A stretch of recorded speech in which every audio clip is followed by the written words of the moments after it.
હવે વાત કરીશું ઠંડીની।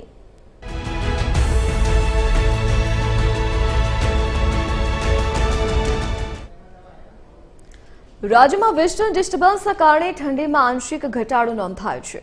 12.8 ડિગ્રી તાપમાન સાથે કેશોદ રાજ્યનું સૌથી ઠંડુ શહેર નોંધાયું। અમદાવાદ અને ભુજમાં 17.2 ડિગ્રી લઘુત્તમ તાપમાન નોંધાયું। નલિયામાં 15.2 ડિગ્રી તાપમાન નોંધાયું।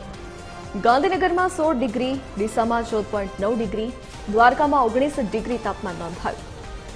આણંદમાં 16.6 ડિગ્રી, સુરતમાં 19 ડિગ્રી, રાજકોટમાં 14.5 ડિગ્રી તાપમાન નોંધાયું।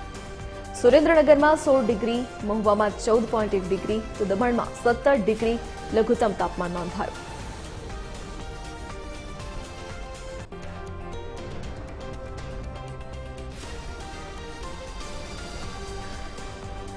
એસોસિએટ એડિટર અરુણ શાહ આપણી સાથે લાઈવ જોડાઈ ગયા છે।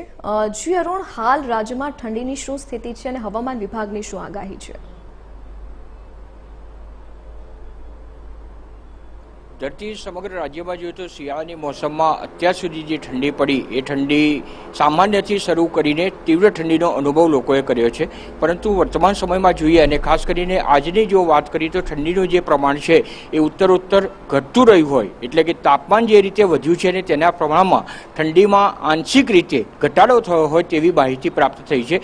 અત્યારે જે સમગ્ર ગુજરાતની દ્રષ્ટિએ જો ગુજરાતમાં જે સૌથી વધુ ઠંડુ શહેર છે તેમાં અત્યાર સુધી જે અમરેલી છે, દાહોદ છે, તેમજ નલિયા છે, એ જે મોખરી રહેતા હતા તેનું સ્થાન અત્યારે જૂનાગઢ જિલ્લાના કેશોદે લીધું છે। કેશોદમાં જે માહિતી પ્રાપ્ત થઈ છે તે મુજબ 12.8 ડિગ્રી સેલ્સિયસ તાપમાન રહ્યું છે અને પરિણામે ઠંડી ત્યાં સમગ્ર રાજ્યની દ્રષ્ટિએ જોઈએ તો રાજ્યમાં સૌથી વધુ ઠંડુ શહેર અત્યારે જૂનાગઢ જિલ્લાનું કેશોદ રહ્યું છે। આ ઉપરાંત જો મહાનગરોની વાત કરીએ તો મહાનગરોમાં પણ જે રીતે તાપમાનમાં 2 થી 3 ડિગ્રી જેટલો જે રીતે વધારો થયો છે અને પરિણામે કહી શકાય કે ઠંડીનું જોર વાસ્તવિક રીતે મહાનગરોમાં પણ ઘટવા પામ્યું છે।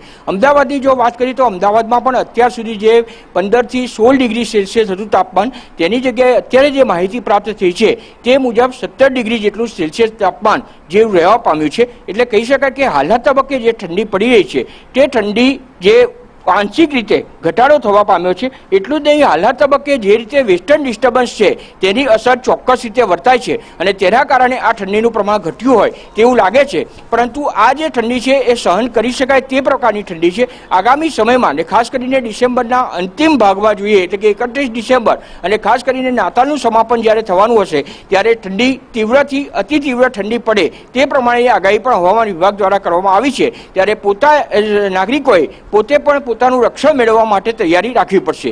જી ધરતી। જી અરુણ, વિગત સાથે જોડાવા બદલ આપનો આભાર। તો હાલ ઠંડીમાં ઘટાડો નોંધાયો છે, તો આગામી સમય માટે હવામાન વિભાગે આગાહી કરી છે કે ઠંડીનું જોર વધી શકે છે।